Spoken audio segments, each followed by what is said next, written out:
அஸ்ஸலாமு அலைக்கும் வரஹ்மத்துல்லாஹி வபரகாத்துஹு. நம்ம வாழ்க்கையில் பலதரப்பட்ட நபர்களை நம்ம சந்திச்சுக்கிட்டே வருவோம்.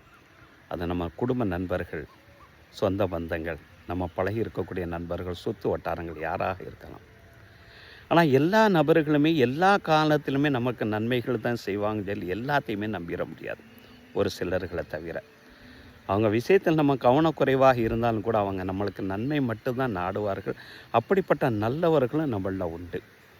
ஆனால் சில நபர்கள் நம்மளுடைய சின்ன ஒரு கவனக்குறைவுகள் கூட நம்மளுடைய வாழ்க்கையில் பாதிப்பை ஏற்படுத்தக்கூடிய அளவுக்குண்டான தீவினைகளை எதிர்வினைகளாக ஆற்றக்கூடிய நபர்களும் நம்ம சொந்த பந்தங்களில் உண்டு, நட்பு வட்டாரங்களில் உண்டு, எல்லாத்துலேயுமே உண்டு. இப்படிப்பட்ட நபர்கள் சம்பந்தமாக நபிகள் நாயகம் ஸல்லல்லாஹு அலைஹி வஸல்லம் அவர்கள் என்ன சொன்னார்கள்? அன்னை ஆயிஷா ரலியல்லாஹு அன்ஹா அவங்க இந்த ஹதீஸ் அறிவிப்பாங்க. இந்த ஹதீஸ் சஹீஹுல் புகாரி, சஹீஹ் முஸ்லிம் போன்ற ஹதீஸ் நூற்களில் பதிவு செய்யப்பட்டிருக்கு. நபி ஸல்லல்லாஹு அலைஹி வஸல்லம் அவர்கள்ட்ட ஒரு நபர் வீட்டுக்கு முன்னால் அனுமதி வேண்டி நிற்கிறார். அவ்வாறு அனுமதி கேட்டு நிற்கக்கூடிய நேரத்தில் இவர் தான் வாசலில் நிற்கிறாருங்கிறத யூகித்து கொண்ட நபி ஸல்லல்லாஹு அலைஹி வஸல்லம் அவர்கள் பிஸல் அஹுல் அஷீர், இந்த குலத்தில் மிக கேடுகட்ட ஒரு நபர் வாசலுக்கு முன்னால் நிற்கிறார், இந்த குலத்தில் மிக கேடுகட்ட நபர் வாசலுக்கு முன்னால் நிற்கிறான்னு சொல்லிட்டு ரசூலுல்லாஹ் அவருக்கு அனுமதி கொடுக்குறாங்க.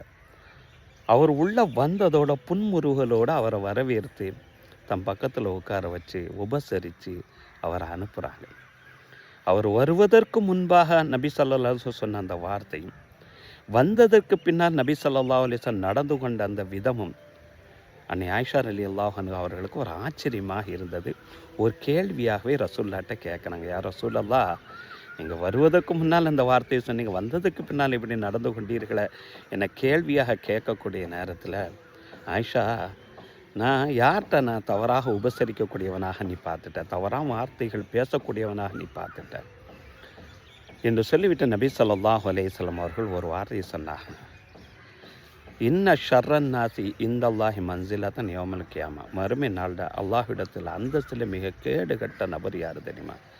இத்திகா தரக்ககு இத்திகா மின் ஷர்ரிஹி, ஒரு மனுஷனை அவனுடைய தீங்கையின் காரணமாக இவனால் நம்மளுக்கு பாதிப்பு ஏற்பட்டுவிடும், இவனால் நம்மளுக்கு துன்பங்கள் ஏற்பட்டுவிடும் என்று யாருடைய தீங்கை பயந்து நம்ம என்ன செய்கிறோம், அவனை விட்டு விடுகிறோமோ அவன்தான் அல்லாஹ்விடத்தில் அந்த சில மனிதர்களை மிக கேடுகட்டவன் என்று நபி ஸல்லல்லாஹு அலைஹி வஸல்லம் அவங்க சொல்கிறாங்க.